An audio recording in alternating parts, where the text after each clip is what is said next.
उच्च पातळीवरचं आहे किंवा उच्च शिक्षित व्यक्तिमत्व तुम्हाला मार्गदर्शन करण्यासाठी इथे आलेले आहेत आणि सर केळवली गावचे आहेत. हे विशेष आपल्या गावचं एक चांगलं व्यक्तिमत्व आपल्याला मार्गदर्शनासाठी वेळात वेळ काढून आलेले आहे. त्यासाठी सरांचा मी मनपूर्वक आभार. आपल्याला शंका असतात की आपण ग्रामीण भागामधून आम्ही सर एवढं लांबून येतो, खूप तुमच्या शंका आम्ही ऐकतो की गाडी नसते, पण एका छोट्या गावामधून सुद्धा एवढं आपण शिक्षण घेऊन खूप चांगलं करिअर घडू शकतो आणि अशीच एक मार्गदर्शनाची प्रकाश वाट दाखवण्यासाठी सर आपल्यामध्ये उपस्थित आहेत. मी आपल्या प्रशालेचे प्राचार्य माननीय श्री सानप सरांना विनंती करते, सरांनी पुष्पगुच्छ देऊन हरियाण सरांचं स्वागत करावं.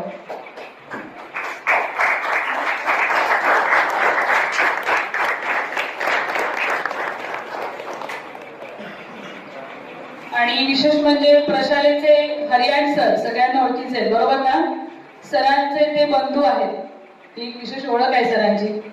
मी प्रास्ताविकासाठी सरांबद्दल अधिक माहिती बोलण्यासाठी सानप सरांना मी विनंती करते की सानप सरांनी प्रास्ताविकाचं मनोगत व्यक्त करावं.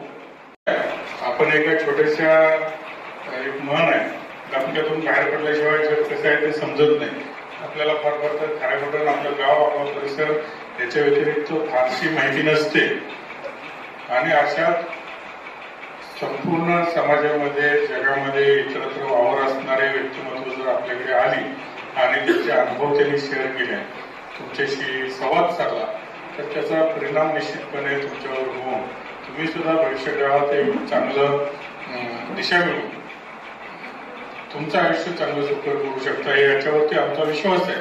आणि त्यामुळे असे चांगले कार्यक्रम वेगवेगळ्या क्षेत्रातील मान्यवर या ठिकाणी आपण बोलवतो आणि त्यांना तुम्हाला मार्गदर्शन करण्याची आपल्याला एक संधी मिळते. आणि योगायोगानं काही इतके जवळचे आपलेच लोक असतात की त्यांनी खूप मोठी कामगिरी केलेली असते. व्यासपीठावर उपस्थित असणारे आजचे पाहुणे डॉक्टर हरियाण साहेब, जगन्नाथ आम्ही त्यांना म्हणायचो विद्यार्थी असताना, जगन्नाथ हरियाण एक सामान्य विद्यार्थी म्हणून ते आपल्या शाळेत होते. मला काय आठवत नाही इतकं की जे चांगले शार्प मुलं आहेत, हुशार मुलं आहेत, ते लक्षात राहतात. हे हरियाण हे लक्षात राहायचे, परंतु मध्यम मीडियावर असे स्टुडंट किंवा जास्त अभ्यासू आहे असंही वाटायचं नाही किंवा हा टंगळमंगळ करतोय असाही विद्यार्थी तो नव्हता. आणि एक असा सामान्य विद्यार्थी ज्यावेळेला एक मोठी असामान्य अशी कामगिरी करतो, असामान्य म्हणजे हेच की दिल्ली या ठिकाणी एका मोठ्या आयुर्वेदिक कॉलेजमध्ये जिथं BAMS ला ऍडमिशन मिळत नाही अशा कॉलेजचा, जिथे 100 विद्यार्थी दरवर्षी ऍडमिशन घेतात आणि एकूण 500 विद्यार्थ्यांना तिथे शिकतायत, अशा कॉलेजचा एक प्राचार्य म्हणून आमच्या शाळेचा विद्यार्थी एक काम करतोय, याचा निश्चितपणे आम्हाला अभिमान वाटतो. सामान्यातून असामान्याकडे झालेला जो प्रवास आहे तो निश्चितच काहीतरी तुम्हाला प्रेरणा मिळवून देणार असेल. असामान्य व्यक्ती असतील ते काही करतील, परंतु अशी काही उदाहरणं आपल्याच शाळेची आहेत. आमच्या मतपती सर म्हणून एक सायन्स टीचर होते, त्यांचा एक मुलगा एकदम साधासा असणारा मुलगा, तो नंतर IIT मधून PhD करतो आणि आता एका मोठ्या पोस्टवरती तो काम करतो. ही उदाहरणं वेगळी आहेत, आपल्यासाठी निश्चितपणे घेण्यासारखी आहेत. म्हणजे तुमचा अभ्यास, तुम्ही केलेले प्रयत्न कधी ना कधी तुम्हाला यश मिळवून देतात, हे अशा विद्यार्थ्यांकडे बघितल्यानंतर मला त्याच्यावरती विश्वास बसतो. तुम्ही खूप मोठं हुशारच असायला पाहिजे, तुमचा IQ अगदी 140च्या आसपास असायला पाहिजे किंवा 120च्या पुढे पाहिजे असं काही नाही आहे. तुम्ही काय प्रयत्न करताय, किती प्रामाणिकपणे प्रयत्न करताय, किती मेहनत घेताय, त्याच्यावरती तुमचं करिअर संपूर्ण अवलंबून आहे. की ज्या विद्यार्थ्यांना आमच्या सिद्ध करून दाखवलं, BAMS केलं, MD केलं, त्याच्यानंतर इकडे हॉस्पिटल, कणकवलीला हॉस्पिटल एक मोठं सुरू केलेलं होतं. त्याच्यानंतर एक संधी मिळाल्यानंतर दिल्लीला प्राचार्य, सुदैवाने एवढं सगळं होत असताना शिक्षण घेतल्यानंतर बाकीच्या सगळ्या गोष्टी आपोआप येतात. तसं मिसेस त्यांची डॉक्टर आहे, त्यांच्याच कॉलेजमध्ये आता प्राध्यापिका म्हणून काम करतात.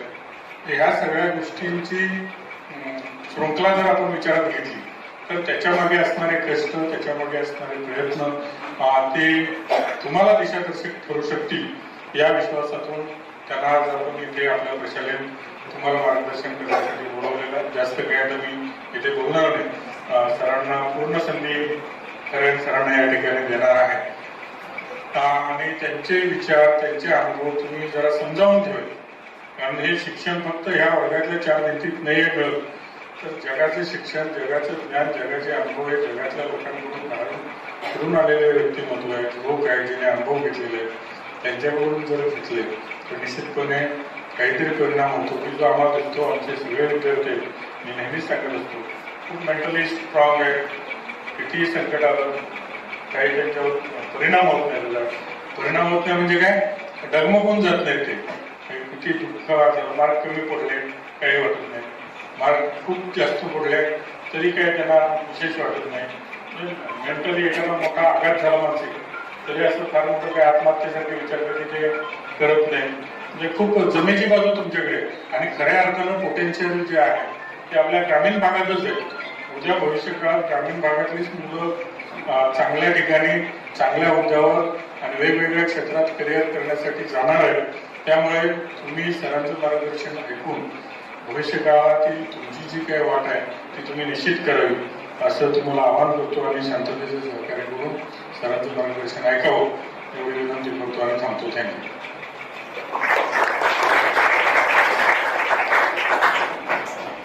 धन्यवाद सानप सर. आपल्या कॉलेजचं वैशिष्ट्य आहे की आपल्याला खूप चांगल्या व्यक्तिमत्वांचं मार्गदर्शन इथे लाभतं आणि त्यामुळे तुम्हाला भविष्यातील संधी ओळखता येतात. त्या संधी तुम्ही निश्चितच ओळखायच्या आहेत आणि त्यासाठीच आपल्याला आणखीन एक व्यक्तिमत्व मार्गदर्शन करण्यासाठी इथे येत आहे. मी माननीय प्राचार्य हरियान सरांना विनंती करते की त्यांनी आम्हाला बहुमोल असं मार्गदर्शन करावं. Good morning. मंचावर उपस्थित आपल्या शाळेचे मुख्याध्यापक सानप सर, वरिष्ठ असे शिक्षक Kokate sir, Naik sir, Hariyan sir, Dusale sir आणि मंचावर उपस्थित इतर सर्व शिक्षक आणि विद्यार्थी मित्रांनो, आपले जे निवेदक आहेत त्यांनी माझी ओळख तुम्हाला करून दिलेलीच आहे. तर जसं सरांनी सांगितलं, कोकाटे सरांनी, की मी या शाळेचाच विद्यार्थी आहे आणि खूपच एक ॲव्हरेज असा विद्यार्थी होतो, जे बिलकुल सरांनी करेक्ट सांगितलेलं आहे. मला 10वीला सुद्धा अराउंड 56% मार्क्स होते तुमच्या, म्हणजे ॲव्हरेज स्टुडंट्स एवढेच. 12वी सायन्स मी इथूनच केलं, तिथे पण मला ऑलमोस्ट 56% वगैरे असेच मार्क्स होते. त्यानंतर वडिलांनी मला बेळगावमध्ये एका मेडिकल कॉलेजमध्ये ऍडमिशन घेतलं. तर मलाही सांगायचं गरज अशासाठी वाटते की मुलांनो, आपल्याला एक आपल्यावरती कॉन्फिडन्स नसतो, सेल्फ कॉन्फिडन्स असा नसतो की आपल्याला वाटतं की आपण तर खूप ॲव्हरेज आहे, आपण काय करणार आयुष्यात, असं आपल्याला एक असतं. आणि आपण लोकांचे मार्क्स बघून अगोदरच थोडेसे म्हणजे बॅकफूट वरती जातो की माझ्या कॉलेजमध्ये, मेडिकल कॉलेजमध्ये असे काही विद्यार्थी होते की ज्यांना 96%, 95% इतके मार्क्स होते. आणि त्यामुळे आम्हाला वाटतं आपण इथे पण काही ॲव्हरेजच करणार सर्व गोष्टी. पण आयुष्यामध्ये अशी काही वेळेला कलाटणी मिळते की आपण वेगळा टर्न होऊन जातो. आणि अशी घटना तुमच्या सर्वांच्या आयुष्यात कधी ना कधी घडेल की that will turn your life. आणि माझ्या पण आयुष्यात असं झालं की काही वेळ शिक्षक होते, आम्हाला त्यांनी थोडंसं असे ओरडले सुद्धा की काय तुम्ही काय करणार आयुष्यात. आणि एक मोटिवेशन थोडंसं मिळालं, थोडासा अभ्यास केला. आणि विशेष गोष्ट म्हणजे मी त्या मेडिकल कॉलेजमध्ये पहिल्या वर्षी सुद्धा पूर्ण कॉलेजमध्ये फर्स्ट आलो. So it was very strange की आमच्याकडे 96, 95, 94% वाली मुलं होती आणि मला 56% मार्क्स होते. नोबडी बिलीव्ड की हा टॉपर येऊ शकतो. सगळ्यांना वाटलं की फ्ल्यूक असताना एकदा आला असेल, परत काही येत नाही. सेकंड इयर मध्ये सुद्धा मी टॉपर आलो, थर्ड इयर मध्ये सुद्धा मी टॉपर आलो. सो एव्हरीबडी थॉट की हा बाबा is a good student. Even आमच्या चेअरमनला पण डाऊट होता की कसे काय हा टॉपर येऊ शकतो, इतका मी ॲव्हरेज होतो. देन पुढे आपण जाऊन मेडिकल एंट्रन्स दिली मी, ते मी तुम्हाला सांगेन नंतर. मेडिकल एंट्रन्स आपण स्पर्धा परीक्षा असतात ना, त्याला खूप लाईटली घेतो आपण, खास करून खेड्यात आपण देतच नाही. माझं तर असं मत आहे, तुम्हाला सिलेक्शन घ्यायचं असेल, ऍडमिशन घ्यायचं असेल नसेल, म्हणजे आपण म्हणतो ना जगावी जायची नाही, त्या बसची कशाला चौकशी करायची. पण मी तर तुम्हाला सांगेन की स्पर्धा परीक्षा तुम्हाला जायचं जरी नसेल तरी पण द्या. कारण आता इथून पुढची सगळी ऍडमिशन या MCQ टाईपच्या एक्झाम असतात त्याच्यावरतीच होतात. आणि तुम्हाला मागच्या एक्झामचा एक्सपिरियन्स पुढच्या एक्झाम मध्ये कामी येईल. बिकॉज त्याचा पॅटर्न, त्याची सायकोलॉजी, जे पेपर सेट करतात ती खूप विशिष्ट अशी वेगळी असते. So if you give exam for some different course ज्याला तुम्हाला ऍडमिशन घ्यायचं नाही, तरी पण तुम्ही ती एक्झाम द्या. That will give you benefit in the exam which you want to get admission in, है ना. तर मी अशी एंट्रन्स एक्झाम दिली सुरुवातीला फर्स्ट म्हणजे इंटर्नशिप मध्येच असताना आणि मला चांगले मार्क्स मिळाले होते, पण ऍडमिशन नाही झालं माझं. पण मग एक कॉन्फिडन्स झाला की अरे हा आपण करू शकतो. आणि देन जेव्हा नेक्स्ट वर्षी मी एक्झाम दिली, so I was all India 13 rank, म्हणजे पूर्ण भारतामध्ये माझा 13वा नंबर होता. आणि मी सरकारी कॉलेजमध्ये शिष्यवृत्ती घेऊन MD केली. सो दॅट वॉज म्हणजे मी स्वतःला समजतो की खूप मोठी अचिव्हमेंट होती माझ्यासाठी. कारण अशा गावामध्ये राहून, म्हणजे आपल्या छोट्याशा गावामध्ये राहून नॉर्मल स्कूलमध्ये शिकून, त्यावेळेला तुम्हाला आता जे जसे बेनिफिट्स आहेत, युट्यूब आहे, बऱ्याचशा गोष्टी तुम्हाला इथे राहूनही शिकता येतात. आमच्या वेळेस आता इंटरनेटही नव्हता, मोबाईलही नव्हता जेव्हा आम्ही शिकत होतो तेव्हा. ओके, त्याचे फायदे पण आहेत, तोटे पण आहेत, ते आपण नंतर बोलू की काय आहेत ते. सो मी त्याच्यामध्ये सिलेक्शन झालं. सरकारी कॉलेजमध्ये मी MD कम्प्लीट केलं. त्यानंतर आयुष्याला एक वेगळी कलाटणी मिळाली, आम्ही प्रॅक्टिस वगैरे सुरू केली. मग असंच नेट एक्झाम म्हणून असते, तुम्हाला पुढे जाऊन कळेल, national eligibility test, one of the most toughest exam. म्हणजे त्याच्यामध्ये क्वालिफायर्ड लोक खूप कमी होतात. ती एक्झाम वरती तुम्ही भारतामधल्या कुठल्याही संस्थेमध्ये जाऊन PhD करू शकता. इव्हन तुम्ही IIT मध्ये सुद्धा PhD करू शकता जर तुम्ही ती नेट एक्झाम क्वालिफाय असाल तर. आणि जेव्हा ती अजूनपर्यंत दोनदाच झाली आहे या क्षेत्रामध्ये, फक्त 2 वेळा झाली. आणि जेव्हा पहिल्या वेळेला झाली तेव्हा पूर्ण भारतामध्ये फक्त 18 लोक क्वालिफाय होते. 18 टोटल भारतामध्ये फक्त 18 लोक पास झाली ती एक्झाम. म्हणजे तुम्हाला समजेल की ती एक्झाम किती टफ असते.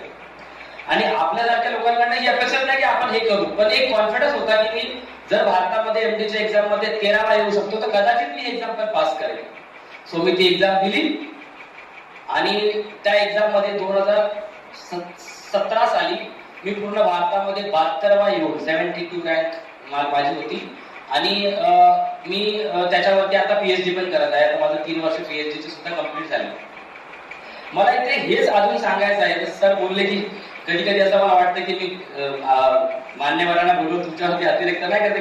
खूप येऊन लोक मोटिवेशनल बोलतात की बाबा असं केलं मी, तसं केलं मी, हे केलं मी, ते केलं मी. I am sure about you, जेव्हा मी तुमच्या एज मध्ये होतो, तुमच्या नात्या समोर बसायचं तेव्हा आम्हाला वाटायचं काय पकवतं ते, कशाला एवढं सगळं करतात है ना. कारण ती एजच तसं असतं मित्रांनो. परंतु मला तर असं वाटतं की मोटिवेशन सुद्धा खूप गरजेचं आहे. म्हणजे सगळ्यात महत्वाचं तर डिसिप्लिन आहे तुमचं स्वतःचं, पण motivation is also very important. So I know की तुमच्या एज मध्ये टेस्टोस्टेरॉन, हार्मोन्स आणि सगळ्या गोष्टींमुळे तुम्हाला या गोष्टी आता नाही वाटतात. तुम्हाला माहिती आहे, तुम्ही लोक क्रिकेट वगैरे बघता. परवा दिवशी वीरेंद्र सेहवागचा एक पॉडकास्ट होता, त्याच्यामध्ये त्यांनी काय सांगितलं आपल्या मुलांना की ह्या 14-15 वर्षात तुम्ही जी काही मेहनत करा त्याच्यावरती तुमचं पुढचं पूर्ण आयुष्य डिपेंड असतं की पुढे तुम्ही आयुष्यात काय बनणार. या 14-15 वर्षात जर तुम्ही खूप मेहनत घेतली तर तुमची पुढची जी काय 50, 55, 60, 70 वर्ष मिळतील तुम्हाला, ती खूप आरामात आणि ऐश आरामात जातील. पण ही जर 15-16 वर्ष तुम्ही टंगळमंगळ केली तर पुढचं जे पण तुम्हाला आयुष्य मिळेल ते खूप खडतर असेल मित्रांनो. So this is the time. आपण म्हणतो ना एका वळणावरती आहात तुम्ही गाडी ज्या दिशेने टर्न करणार त्या दिशेने तुमची गाडी जाणार. परंतु तुमचा हा जर टर्न चुकला, असं नाही की तुम्हाला पुढे जाऊन टर्न भेटणार नाही, पण तुम्हाला खूप मोठा वळसा घालून द्यावा लागेल मित्रांनो. आणि त्याच्यात तुमचं टाइमही खूप जाईल, तुम्हाला खूप जास्त एनर्जी खर्च करावी लागेल. असं मला वाटतं की मला पण तसं झालं थोडंसं. म्हणजे मी थोडासा लेट कमर आहे. सुरुवातीला मी खूप असा ठीक आहे आणि भरपूर सारे वळणं चुकली, पण कदाचित ती परिस्थितीमुळे असतील. म्हणजे असं नाही की आमच्या घरामध्ये पण एज्युकेशन सिस्टीम थोडी ठीकठाक होती, परंतु डिस्ट्रॅक्शन्स म्हणतो ना आपण, ते डिस्ट्रॅक्शन्स आपल्याला खूप असतात या एज मध्ये. म्हणजे खास करून आपल्याला बर्बाद केले त्या क्रिकेटने आहे ना. म्हणजे खास करून मुलांना की सगळ्यांनाच क्रिकेट आवडतं बाय बेसिकली. इंडिया म्हणजे क्रिकेट. आपण आपल्या त्या अजूनपर्यंत मला वाटत नाही इकडनं खूप जाऊन क्रिकेट खेळले खूप जास्त काय केलं असं पण नाही मला आठवत आहे ना. त्याने तुम्ही नाही सक्सेसफुल होणार एवढे. If you become something in education, field of education, तुम्ही स्वतःला कम्पेअर करून बघा, म्हणजे विचार करून बघा की एखादा डॉक्टर आहे, एखादा इंजिनियर आहे, एखादा खूप एज्युकेटेड माणूस, म्हणजे जो खूप चांगले पैसे कमवतो. आपण आजकाल सक्सेस पैशाच्या याच्यामध्येच मोजतो की कोणाकडे किती पैसे आहेत. सो तुम्ही कम्पेअर करा, जो पण खूप पैसेवाला आहे किंवा खूप चांगला सक्सेसफुल आहे त्याच्यामध्ये तुम्हाला एक गोष्ट कॉमन दिसेल, दॅट इज वेल एज्युकेटेड. आणि त्याची मेहनत कम्पॅरेटिव्हली इतरांपेक्षा खूप कमी असते. म्हणजे तो काय इकडे तिकडे 2-4 गोष्टी करतो, इकडे करतो, म्हणजे असं शारीरिक मेहनत काय नसते, भौतिक असते ऑब्विसली. आणि तुम्ही एखाद्या माणसाला कम्पेअर करा जो बिचारा मजुरी करतो, पूर्ण दिवसभर घाम घालतो, खूप काय काय करतो, आणि कम्पॅरिझन मध्ये त्याला त्याच्यापेक्षा 1/10 म्हणजे खूपच कमी सॅलरी मिळते. इव्हन तो मेहनत खूप जास्त करतो, पैसे खूप कमी मिळतात, नावही कोण नाही, अरे काय मजदूर आहे, कोण मजूर आहे. आणि त्या लोकांना रिग्रेट होतो नंतर जाऊन, जेव्हा ते असे सक्सेसफुल लोक बघतात ना, साहेबांना सॅल्यूट मारतात, दे विल फील अरे यार आम्ही पण करायला पाहिजे होतं. पण वेळ निघून गेलेली असते मित्रांनो.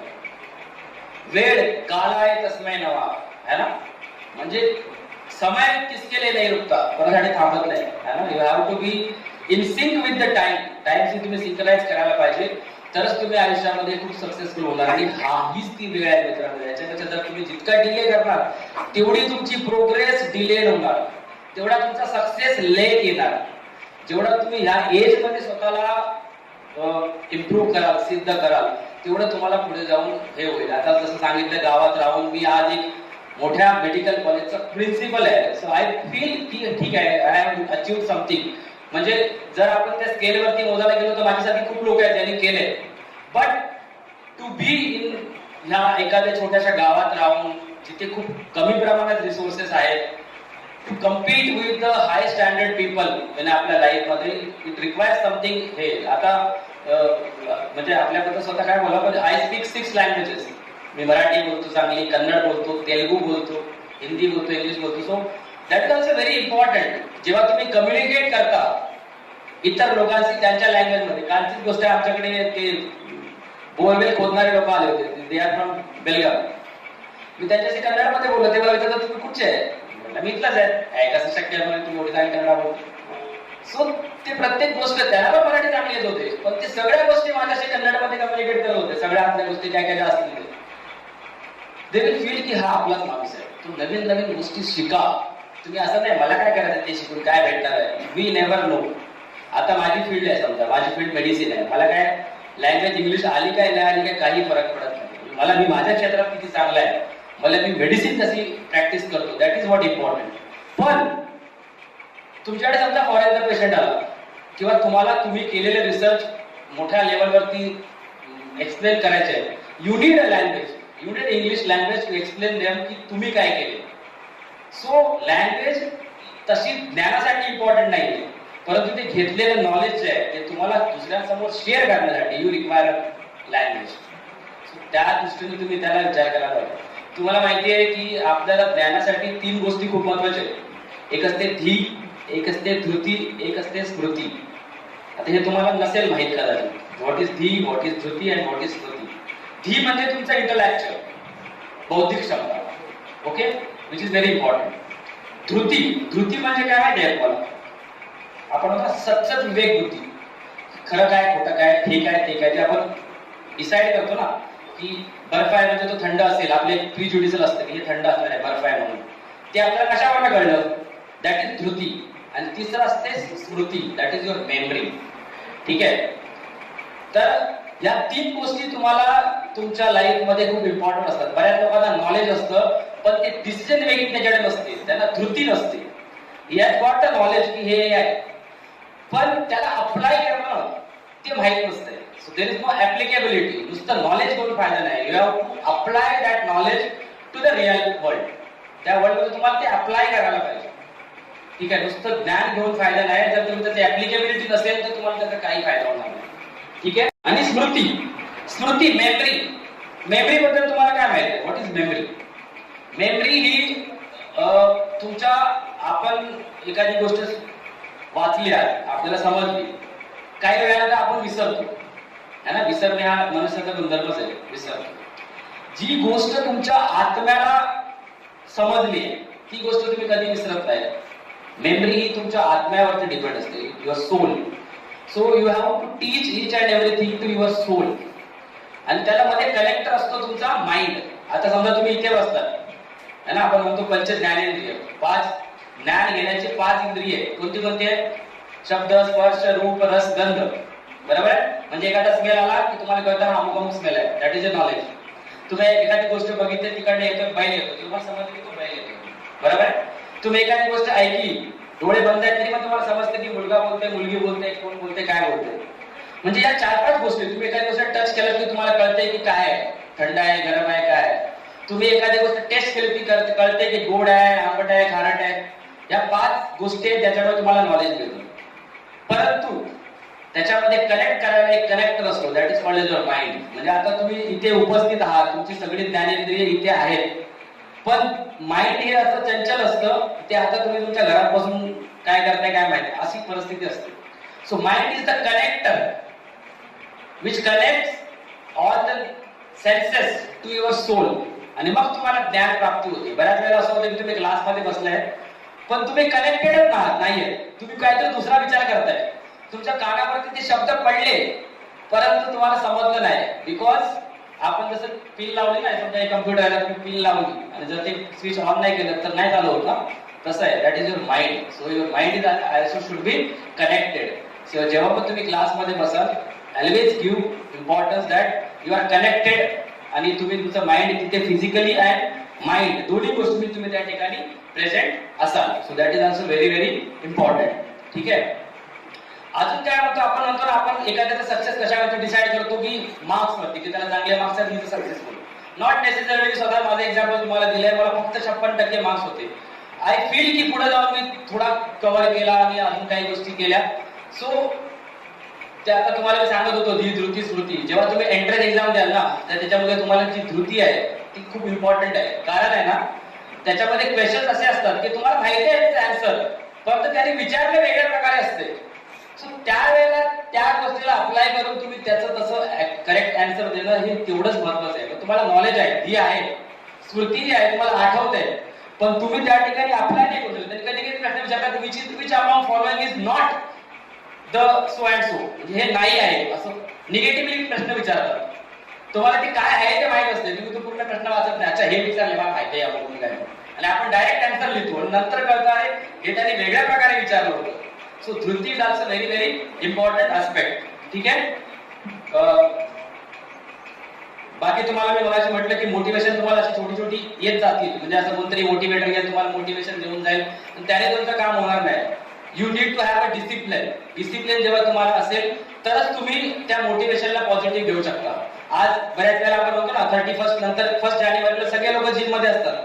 दॅट इज कॉल्ड मोटिवेशन, की या वर्षीचं माझं हे आहे की मी आज चांगली बॉडी बनवणार. 15 दिवसानंतर संपली. आणि ते लोकच असतात जे डिसिप्लिन असतात, ते आपले 31 ला पण येतात, 1st ला पण येतात, 2nd ला पण येतात, रेग्युलर त्यांचं चालू असतं. So discipline will stay with you for ever, not motivation. Motivation is temporary, discipline is for ever. हे लक्षात ठेवायची गोष्ट आहे. आमच्या शास्त्रामध्ये आयुर्वेदामध्ये डेफिनेशन आहे अभ्यास. व्हॉट इज अभ्यास? तर अभ्यासाची डेफिनेशन काय आहे? शीलनम सतत क्रिया, एखादी गोष्ट वारंवार करणे विथ शील. व्हॉट इज शील? सिन्सिअरिटी.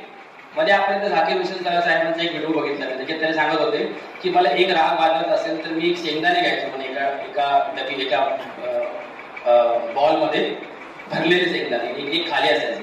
एकदा मी वाजवला की एक शेंगदाणा उचलून झट टाकायचे, असे करून ते शेंगदाणे सगळे संपवायचे इकडनं तिकडे. एवढ्या वेळा तर माणूस रियाज करतो. आता आपण ते हुसेन बोल्टचं ऐकलं होतं की तो इतक्या सेकंदामध्ये एवढा, तर त्याने प्रॅक्टिस किती केली होती?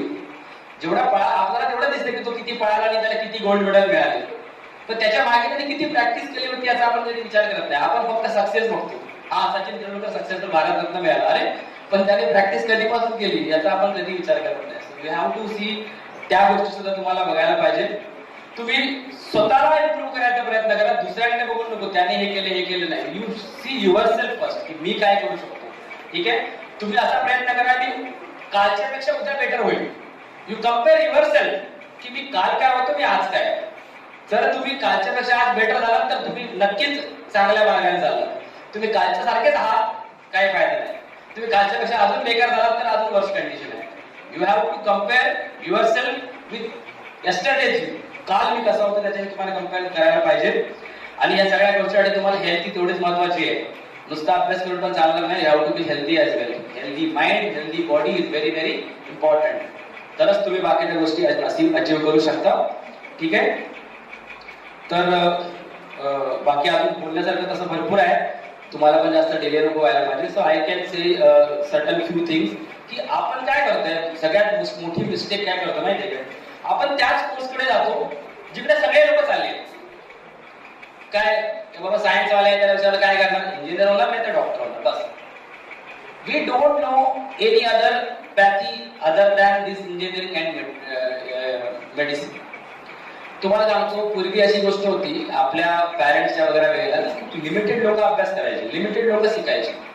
म्हणजे एका घरामध्ये 10 मुलं असतील तर त्याच्यात एकटा किंवा दुसरा शिकायचा, बाकीचे शिकत नव्हते, शाळेतच जात नव्हते. म्हणजे आपण तुम्ही बघा, मागचे कितीतरी आपले जे काका वगैरे आजोबा वगैरे ते शिकलेच नसतील. सो त्यावेळेला शिकलेले लोक कमी असल्यामुळे सगळ्यांना जॉब मिळाला, शिकले की त्यांना जॉब मिळाला. म्हणजे तेव्हा असं होतं की मिनिमम शिक्षक तर होणारच आहे ना, अशी सगळी गोष्ट होती. पुढे जाऊन काय कळलं लोकांना, त्या जी जुनी लोक होते म्हणजे आपल्या वडिलांच्या एजचे, म्हणजे तुमच्या नाही तुमच्या आजोबांच्या एजची, आमच्या वडिलांच्या एजची, त्या लोकांना हे गोष्ट कळून चुकली होती की अरे नाही बाबा, जे शिकले ते चांगले सक्सेसफुल झाले आणि आम्ही असेच राहिलो, ते शिकलो नाही. तर त्यांनी काय विचार केला, काय झालं ते माझ्या मुलं मी ग्रॅज्युएट करणार, म्हणजे आमच्या जनरेशन मध्ये तुम्हाला सगळी मुलं ग्रॅज्युएट दिसतील. परंतु त्यावेळेला काय झालं की त्याच्यामध्ये जे बेस्ट होते त्या सगळ्यांना जॉब मिळाला, बाकी लोक ग्रॅज्युएट राहिले. पण त्याचा दुष्परिणाम असा झाला की ते लोक मग बाकीची कामं करायला मागे लागले. मी ग्रॅज्युएट आहे, मी कसं काम करणार, तोही प्रॉब्लेम झाला. आणि आता काय झालं की नाही बाबा, आता आपल्याला बेस्ट टू बेस्टच एज्युकेशन दिलं पाहिजे सगळ्यांना, म्हणजे सगळेच लोक जास्त शिकत आहेत. सो जी स्पर्धा आहे आता ह्या तुमच्या जनरेशन मध्ये खूप जास्त आहे. त्यामुळे आता नुसतं शिकून फायदा नाही, you have to be excellent in your particular field. तुम्ही ज्या पण फील्डमध्ये जाल त्या फील्डमध्ये तुम्ही एक्सलेंटच असले पाहिजे. सो तुमचा फोकस त्या दृष्टीने असला पाहिजे की I should be the best in my business. मग तो बिझनेस काय असला पाहिजे, असं नाही ना की जिथे सगळे चालले तिथे तुम्ही गेलात तर काय होईल. समजा 10 रांगा लागले आणि 2 रांगामध्ये 100 मुलं आहेत आणि बाकीच्या रांगामध्ये 2-4 लोक आहेत, तर तुम्ही ऑब्व्हियसली काय करणार, तुम्ही तिथे जाणार ना जिथे तुमचा नंबर लवकर लागेल. का परत तिथेच जाल तिथे 100 लोक ऑलरेडी उभे आहेत, तिथे गेलं तर काय होईल, 100 लोक उभे आहेत, तिथे तुम्ही 101 ला असणार है ना. So you have to choose. भरपूर गोष्टी अशा आहेत ना आपल्याला माहितच नाही. There is one subject called statistic, nobody knows about it. आणि आज स्टॅटिस्टिशियन लोक आहेत ना, ते लोक म्हणजे लाखा करोडात कमवतात की वेगळ्या वेगळ्या डाटा असतो, त्या डाटा बरोबर ते लोक काय काय फॉर्म्युला लावून आहे ना ते देतात. की जसं आता आपण म्हणतो ना तंबाखू खाल्ल्याने कॅन्सर होतो, हे कसं कळलं त्यांना, ते माहिती इट्स अ रिसर्च. त्यांनी काही लोकांना पकडलं जे तंबाखू खातात, स्मोकिंग करतात, त्यांचा मग त्यांनी स्टडी केला की त्याच्या किती लोकांना कॅन्सर झाला. अच्छा, मग त्यांनी त्याच्यात ते लिंक हे केली की हे खाल्लं की हे होतं बाबा असं है ना. सो हे ह्या आपण स्टॅटिस्टिक्स, आणि हे स्टॅटिस्टिक्स लोक एका सब्जेक्ट मध्ये लिमिटेड नसतात. They can apply statistics to any subject, कोणत्या पण सब्जेक्ट मध्ये. सर्वे वगैरे आपण म्हणतो ना, ते सगळं स्टॅटिस्टिशियन लोक बाद नंतर त्याचं हे काढतात. आपण सर्वे करतो की तुम्हाला कसं वाटतंय कम्प्युटर हे तुमच्या जिओची सर्व्हिस कशी आहे, आपण ते टिक करतो सगळ्या फॉर्मचा, तो सगळा डाटा त्याच्यात जातो आणि मग ते करतात की हा 40% लोक आमच्या सर्व्हिस बद्दल सक्सेसफुल आहेत, 50% सक्सेसफुल नाही, सॅटिस्फाईड नाही आहेत. सो हे कोण करतो, हे करतात स्टॅटिस्टिशियन लोक. तो हा सुद्धा एक खूप चांगला सब्जेक्ट आहे, आपण त्याच्याकडे ध्यान देत नाही, लक्षात देत. दुसरा इम्पॉर्टंट सब्जेक्ट वेटरनिटी. वेटरनिटी म्हणजे काय, ते गुरांचे शिक्षक डॉक्टर असं नाहीये. आजकाल सगळे जे वॅक्सिन्स वगैरे बनतात ते हे लोकच बनवतात, वेटरनिटी वाले. घोड्यामधनं सिरम काढला, याच्यातनं काढला, त्याच्यातनं काढला, तो रिसर्च केला, हा रिसर्च केला. सो माझा एका मित्राचा भाऊ आहे, तो अमेरिकेमध्ये वेटरनिटी कोर्स करतो. So there are so many different courses ज्याच्यामध्ये आपल्याला जायला पाहिजे आणि त्याच्यामध्ये खूप चांगलं फ्युचर आहे ना. आता आपण बघूया की काय काय सब्जेक्ट असतात. एक तर मेडिकल अँड अलाइड सायन्स, ते आपल्याला माहिती आहे, सायन्स मधले मुलं आहेत ते obviously MBBS, आमच्यासारखे BAMS, dentist, homeopathy, nursing, physiotherapy है ना, या सगळे कोर्स करतील. मेडिकल लॅब टेक्निशियन म्हणून पण एक कोर्स येतो. तर सगळे सायन्स मध्ये सगळे तर डॉक्टर नाही ना बनणार. आपण आपल्या कुवतीनुसार आपल्या परिस्थितीनुसार आपला सब्जेक्ट निवडायला पाहिजे है ना. तर लॅब टेक्निशियन कोर्स आहे, DMLT, BMLT, जे मेडिकल लॅब वगैरे करतात ना, रिपोर्ट्स CBC किती आहे, ESR किती आहे, तो पण चांगला ऑप्शन आहे. दुसरा पब्लिक हेल्थ. पब्लिक हेल्थ हा सुद्धा खूप चांगला सब्जेक्ट आहे, त्याच्यामध्ये तुम्हाला गव्हर्नमेंट जॉब सुद्धा भेटू शकतो पब्लिक हेल्थ मध्ये. ठीक आहे, की ज्याच्यामध्ये ते रिसर्च वगैरे करतात नवीन नवीन, किंवा किती लोकांना लेप्रेसी झालाय, TBचा काय सध्या स्टेटस आहे, कम्युनिटी मेडिसिन म्हणतो आपण त्याला, की ह्या कम्युनिटीमध्ये हेल्थ सर्व्हे कसा आहे, त्याच्यासाठी तो पण एक ऑप्शन तुमच्यासाठी चांगला आहे. देन हॉस्पिटल ऍडमिनिस्ट्रेशन और हॉस्पिटल मॅनेजमेंट है ना. हॉस्पिटल ऍडमिनिस्ट्रेशन मध्ये हॉस्पिटलमध्ये लागणारा स्टाफ रिक्रूट करून देणे, त्या म्हणजे छोटे छोटे सब्जेक्ट्स आहेत, पण त्याच्यामध्ये सुद्धा तुम्हाला खूप चांगला ऑप्शन्स असू शकतात. देन इंजिनिअरिंग मध्ये आपण बघतो आजकाल AI खूप चाललंय है ना, आर्टिफिशियल इंटेलिजन्स. आपल्याला तेवढं माहिती आहे ChatGPT वापरलं, पण त्याच्या बाहेर सुद्धा खूप काही काही गोष्टी आहेत है ना.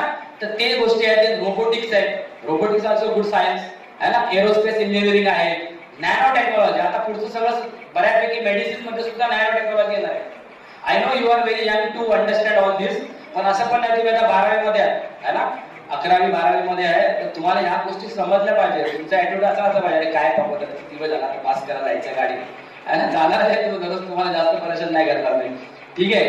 Then pure and applied sciences, ज्याच्यामध्ये physics, chemistry, mathematics, forensic science आहे ना. ते फॉरेन्सिक आपण बघतो एखादा मर्डर झाली काय झालं मग त्याची ती फॉरेन्सिक सायन्स करतात, त्याचे स्पेसिफिन वगैरे त्याच्यामध्ये काय वेगवेगळे हे टाकून त्याने काय पॉयझन खाल्ले काय केले काय. This are very good subject. Microbiology सुद्धा चांगला सब्जेक्ट आहे ना. डिफेन्स मध्ये जाऊ शकतात काही लोक, एअरफोर्स मध्ये जाऊ शकतात. ठीक आहे. एअरलाईनचे पायलट बनू शकतात तुम्ही लोक आहे ना. एअरक्राफ्ट मेंटेनन्स इंजिनियर म्हणजे जे एअर स्पेस असते, विमान वगैरे, वैमानिक, नुसते वैमानिकच नाही, त्याच्यामध्ये पण बऱ्याच गोष्टी आल्या. ठीक आहे. कॉमर्स स्ट्रीम मध्ये जे लोक आहेत ते लोक सीए वगैरे सगळ्यांचं लक्ष असतो, सीए करेन, सीएस करेन है ना. कॉस्ट अँड मॅनेजमेंट अकाउंटंट बनू शकता तुम्ही लोक. बीकॉम एमकॉम करता, एमबीए करता, एमबीए मध्ये फायनान्स करता. आजकाल सगळ्या गोष्टी पैशासाठी चालतात ना, तर त्याच्यामध्ये पण तुमच्याकडे भरपूर सारे ऑप्शन्स आहेत. देन बिझनेस अँड मॅनेजमेंट मध्ये एमबीए, बीबीए हे सुद्धा कोर्स आहेत. त्याच्यामध्ये तुम्ही कोणत्या पण सब्जेक्ट मध्ये जाऊन समजा एमबीए किंवा एचआर है ना, ह्युमन रिसोर्सेस. एचआरचं काम काय असतं की तुम्ही एखाद्या फर्म मध्ये काम करता तर तुम्हाला त्या ठिकाणी लागणारे जो काय मनुष्यबळ आहे, जो स्टाफ आहे त्याला रिक्रूट करून देणे, त्यांना जॉबला लावून देणे, चांगली इफिशियंट लोकांना घेणे, हे एचआर लोक करतात है ना. त्याच्यानंतर लॉ, एलएलबी वगैरे जे वकील वगैरे होतात त्या फील्ड मध्ये पण खूप चांगला तुम्हाला स्कोप आहे. सिव्हिल सर्व्हिसेस जसं मगाशी म्हणत होतो मी, आयएएस, आयपीएस, आपल्याला या दोनच गोष्टी माहिती. पण त्याच्यानंतर सुद्धा स्टेटचे काही वेगवेगळे जॉब्स असतात.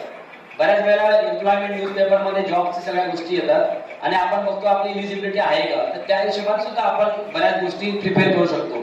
ठीक आहे. Then psychology, sociology, political science है ना, हिस्ट्री, फिलॉसॉफी, बऱ्याच गोष्टीमध्ये तुम्ही टीचिंग फील्ड मध्ये येऊ शकता, अकॅडमिशियन होऊ शकता है ना. मीडिया, मास कम्युनिकेशन, आजकालचे रिपोर्टर वगैरे बघा ना, छोटे छोटे चॅनल काढून किती काय करतात, they are also very successful है ना. छोट्या मोठ्या गोष्टी आजकालचे पॉडकास्ट वगैरे करतात बरेचसे लोक, they are also very efficient in this field. याच्यामध्ये पण खूप चांगले ऑप्शन्स असू शकतात तुमच्याकडे है ना. बाकी performing arts and media, film मध्ये एफटीआय वगैरे आहे ना, पुण्यामध्ये आहे बघा, फिल्म टेक्नॉलॉजी. त्याच्यामध्ये सुद्धा आपल्याला फक्त फिल्म मध्ये ऍक्टर वगैरे दिसतात, पण त्याच्या मागे जो मीडिया, मास मीडिया असतो, बऱ्याचशा गोष्टी असतात है ना, त्या पण त्याच्यामध्ये तुम्हाला घेऊ शकता, म्हणजे गोष्टी करू शकतात है ना. अशा बऱ्याच काही गोष्टी आहेत, बऱ्याच फील्ड आहेत की ज्याच्यामध्ये तुम्ही चांगल्या प्रकारे काम करू शकता. ठीक आहे. तर म्हणजे मला असं वाटतं की माझ्याबद्दल सुद्धा काही गोष्टी बोललोय तुम्हाला आणि काय करायला पाहिजे त्याच्यामध्ये पण बोललोय, आणि काय काय अजून नवीन फील्ड आहे त्याच्यावरती पण तुम्हाला मी थोडासा बोलण्याचा प्रयत्न केला आहे. शुअर की अर्ध्या तासामध्ये आपण एवढ्या सगळ्या गोष्टी नाही बोलता येणार तुमच्याशी, पण टेक अवे मॅसेज हाच आहे की तुमचं हेच एज आहे मित्रांनो की ज्याच्यामध्ये तुम्ही तुमच्या आयुष्याला कलाटणी देऊ शकता. या एज मध्ये मागे आपले भारताचे पंतप्रधान बोलत होते एका इंटरव्ह्यू मध्ये की आय एम वरीड दॅट आपल्या भारताची youth every day per day त्यांचा screening time is 7 hours a day. 7 तास हा आपल्याला झोपण्यासाठी दिलेला आहे, 7 to 8 hours. कशासाठी? की आपली बॉडी रिचार्ज करण्यासाठी. जर आपण मोबाईल स्विच ऑफ झाला की तुम्ही काय करता, चार्जिंग लावता, की तो 8 तासामध्ये मोबाईल परत पुन्हा चार्ज करतो. स्लीप, निद्रा, आपण जी झोप म्हणतो ना, ही झोप सुद्धा तशाच प्रकारची आहे. It recharge your body. की तुम्ही दिवसभर खूप काम केलं, आता तुम्ही झोपा, दुसऱ्या दिवशी परत तुम्ही रिचार्ज होणार. आपण काय करतो, तो वेळ सुद्धा मोबाईल बघणे, सर्फिंग करणे. दिस इज नॉट द एज मित्रांनो, हे नक्कीच ते वय नाही आहे. आता आम्ही सगळं झालंय, आता मी प्रिन्सिपल आले, सर झाले प्रिन्सिपल, आता आम्हाला अजून पुढची काही पोस्ट नाहीये. आम्ही एखाद्या वेळेला टाइमपास म्हणून यूज केला तरी पण चालू शकतो. You can't compare yourself with us. अरे सर करतात यूज, मी केलं तर काय झालं, नाही. You have not achieved anything eight. तुम्हाला खूप काही अजून साध्य करायचंय. या वेळेत जर तुम्ही एवढा तास स्क्रीनिंग टाइम ठेवला तर तुम्हाला फ्युचर खूप कठीण आहे मित्रांनो. You have to work on yourself. स्वतःवरती काम करा, स्क्रीनिंग टाइम कमी करा. स्क्रीनिंग टाइम फक्त आणि फक्त तुम्हाला काही रेफरन्स हवे असतील. तुम्ही एखादा सब्जेक्ट वाचताय, त्या सब्जेक्ट मध्ये तुम्हाला काहीतरी अडचण आली, पूर्वीच्या वेळेला आम्हाला अडचण आली तर आम्ही आमच्या शिक्षकांना विचारायचो, त्यांच्याकडे सोल्युशन नसेल तर लायब्ररीत बघायचो. अशा गोष्टी असतात. आजकाल तुम्हाला सगळं फिंगरप्रिंट्स होते, त्याच्यासाठी तुम्ही ते करू शकता एक वेळ. But using for WhatsApp, Instagram या सगळ्या गोष्टी तुम्हाला नाही गरजेच्या मित्रांनो. आता तर नक्कीच नाही. कारण आजकाल आहे ना एआयच्या माध्यमातून असे काही व्हिडिओज बनतात, डीप फेक व्हिडिओज, ज्याच्यामध्ये तुम्ही खूप लवकर इन्फ्लुएन्स होऊ शकता. कारण खरं काय आणि खोटं काय हे समजायचं तुमचं अजून वय नाहीये. जे मी धृती म्हणत होतो ना मगापासून, यू कांट डिसाइड की हे खरं आहे हे खोटं आहे. सो तुम्ही लगेच इन्फ्लुएन्स होता त्या गोष्टीला की काहीतरी बघितलं, अच्छा हा हे असं असू शकतं, आणि त्याच्यामुळे तुम्हाला लॉंग टर्म मध्ये खूप जास्त नुकसान होऊ शकतं मित्रांनो. तर स्वतःवरती काम करा, वेळ कमी वाया घालवा. आणि मला असं म्हणजे आम्हाला बरं वाटेल की आपल्या शाळेचे विद्यार्थी, आपल्या शाळेचे अलिमनी कुठेतरी वरच्या पोस्टवरती पोहोचले, आमच्यापेक्षा खूप वरती गेले. प्रत्येक पॅरेंटला वाटतं की माझा मुलगा माझ्यापेक्षा बेटर व्हावा. तर आम्ही जे मागची जनरेशन आहे आम्हाला हेच वाटतं की आमची पुढची जनरेशन, तुम्ही मार्क्सच्या बाबतीत पुढे गेलात आमच्यापेक्षा, नक्कीच सगळे गेले. आमच्या वेळेला 70-75% टॉपर असायचा, आता तुम्ही 99-100 पडले. That only is not the parameter of judging yourself. तो नाहीये, एकटाच मार्ग नाहीये, है ना. तर तुम्हाला या गोष्टीवरती खूप जास्त काम करायला पाहिजे, तुम्हाला खूप जास्त मेहनत घ्यायला पाहिजे. कारण आमच्या जनरेशन पेक्षा तुमच्या जनरेशन मध्ये कॉम्पिटिशन खूप जास्त आहे. ओके. आणि स्वतःला बिलकुल असं नका समजू की मी एका छोट्याशा गावात आलो मी काय करू शकतो. आज आमच्या हरियाणाचा एक बॅचमेट अमेरिकेसारख्या मोठ्या देशामध्ये कम्प्युटर सायन्स मधनं तिथला टीम लीडर आहे. म्हणजे वेगवेगळ्या देशामधनं, आणि ते बिलकुल गरीब म्हणजे नॉर्मल है ना, सरांचे मित्रच आहे. ह्या शाळेचे विद्यार्थी इथले शिकलेले आहेत, है ना, वाडेकर, है ना. अमेरिकेमध्ये कम्प्युटर सायन्सच्या क्षेत्रामध्ये त्या पूर्ण फील्ड मधले ते he is a leader, team leader. मग आपण विचार करू शकतो तर एवढ्या छोट्याशा गावातून, है ना, तिकडे जाऊन मोठ्या देशामध्ये, आम्ही तर अजून देशातच आहे, ते दुसऱ्या देशात जाऊन तिथे लीडर बनणं सोपी गोष्ट नाही मित्रांनो. दॅट मीन्स देवाने आपल्याकडे आहे ना, म्हणजे म्हणतो ना आपला खूप दुर्गम भाग बनवला. ठीक आहे, एक गोष्ट थोडी अशी दिली तर दुसरं टॅलेंट जे आहे ना, बुद्धिमत्ता खूप चांगली प्रगल्भ दिली आहे, आपण त्याचा वापर करत नाही मित्रांनो. आपण वेस्ट करतोय. आपल्याकडे म्हणजे म्हणतो ना कोस्टल एरियामधले जे लोक असतात ते मुळात बुद्धिमान असतात. तर आपल्याकडे धी जी आहे ना ती देवाने खूप चांगली दिली आहे, आपण त्याचा वापर करत नाही. तुमच्याकडे शस्त्र आहे, सगळं आहे, तुम्हाला चालवायचं कसं ते माहित नाही, तर यू वोंट बी सक्सेसफुल. तुम्ही तुमच्या स्वतःच्या आतमध्ये असलेली जी काय तुमची कॅपॅबिलिटी आहे, जी काय तुमची क्षमता आहे, त्या क्षमतेला ओळखा, त्या क्षमतेला न्याय द्या आणि आयुष्यात खूप खूप यशस्वी व्हा. या शब्दावरती मी विराम देतो. तुम्हाला बसचा पण वेळ होईल.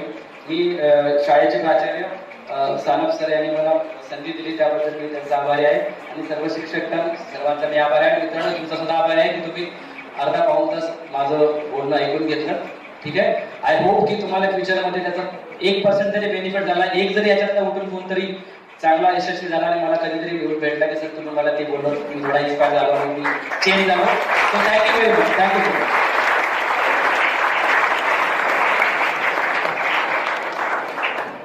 धन्यवाद सर. आम्हाला असं वाटतं तुमच्या व्याख्यानानंतर आमच्या विद्यार्थ्यांमध्ये 100% इफेक्ट होईल. कारण तुमचं प्रत्येक वाक्य ऐकण्यासारखं होतं, त्यातनं बोध घेण्यासारखं होतं. सरांनी जसं म्हटलं मोटिवेशन इज टेम्पररी. सर आता तुम्हाला सांगून गेले, पण तुमच्यामध्ये डिसिप्लिन असेल, दर दिवशी जर तुम्ही नवीन काहीतरी शिकण्याची तुमच्यामध्ये उर्मी असेल तर तुम्ही चांगलं कर्तृत्व करू शकता. सरांनी बरेचसे मुद्दे कव्हर केले.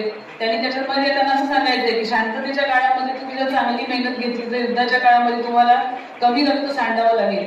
तुमचा हा शांततेचा काळ आहे, तुम्ही जास्त अभ्यास करणं गरजेचं आहे. सरांनी आता सांगितलं की मोबाईल आहे पण आपण काय वापर करतो.